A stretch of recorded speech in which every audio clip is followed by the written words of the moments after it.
લક્ષ્મી નારાયણની જય. સોનાનો વરસાદ કરાવનાર મા લક્ષ્મીનું કનક ધારા સ્તોત્ર. અહીં માતા લક્ષ્મીજીનું આપણે 8 સ્વરૂપ જાણીશું. ત્યારબાદ સ્તોત્ર કનકધારા આપણે સાંભળીશું. માતા લક્ષ્મીજીનું પહેલું સ્વરૂપ આદિલક્ષ્મી સ્વરૂપ છે. તે લક્ષ્મીજીનું મૂળ સ્વરૂપ હોવાથી તેને આદિલક્ષ્મી કહે છે. દેવી ભાગવતના કથન અનુસાર સૃષ્ટિને ઉત્પન્ન કરવા માટે તેણે મહાકાલી અને મહાસરસ્વતીનું સ્વરૂપ ધારણ કર્યું હતું. લક્ષ્મી શબ્દના અર્થ ધનની દેવી, દેવી લક્ષ્મી તથા ભાગ્ય લક્ષ્મી, જેના 8 સ્વરૂપો છે. હિન્દુ ધર્મ ગ્રંથમાં લક્ષ્મીને વિષ્ણુ ભગવાનની પત્ની તરીકે ઉલ્લેખ કરવામાં આવેલ છે. લક્ષ્મીજીના 8 સ્વરૂપો છે, જેથી ધર્મ ગ્રંથોમાં અષ્ટલક્ષ્મીનો ઉલ્લેખ કરવામાં આવ્યો છે, જે તેના નામ પ્રમાણે ફળ આપે છે.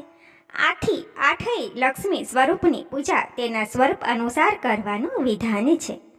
જોઈએ આ આદિલક્ષ્મીના 8 સ્વરૂપો. એમાં પહેલું છે આદિલક્ષ્મી. આ મા લક્ષ્મીનું પહેલું સ્વરૂપ આદિલક્ષ્મી સ્વરૂપે છે. તે લક્ષ્મીનું મૂળ સ્વરૂપ હોવાથી તેને આદિલક્ષ્મી કહે છે.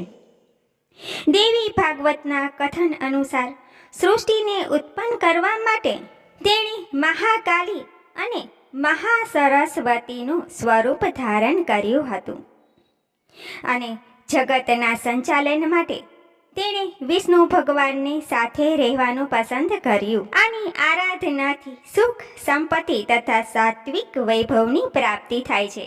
તો મા લક્ષ્મીનું બીજું સ્વરૂપ ધન લક્ષ્મી દેવી છે. મા લક્ષ્મીનું આ બીજું સ્વરૂપ છે. એને ભગવાન વિષ્ણુને કુબેરના દેવામાંથી મુક્ત કરવા આ રૂપ ધારણ કર્યું હતું.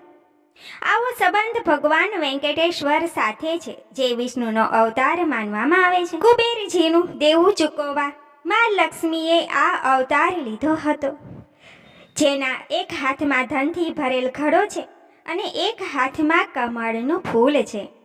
તે આર્થિક મુશ્કેલીમાંથી મુક્ત અપાવે છે. તો ત્રીજું સ્વરૂપ છે માતાનું ધાન્ય લક્ષ્મી દેવી. દરેક ઘરમાં તે ધાન્યના રૂપથી બિરાજમાન હોય છે. તેથી અન્નનો અનાદર ન કરવો, જેથી ઘરમાં અન્નનો ભંડાર ભરેલો રાખે છે. ચોથું સ્વરૂપ માતાજીનું છે ગજ લક્ષ્મી. આ મા લક્ષ્મીની બંને બાજુએથી હાથીઓ તેમનો જળ અભિષેક કરે છે. તેના 4 હાથો છે. એકમાં કમળનું ફૂલ, એક હાથમાં અમૃત કળશ તથા હાથમાં શંખ ધારણ કરેલ છે. તે કમળના ફૂલ ઉપર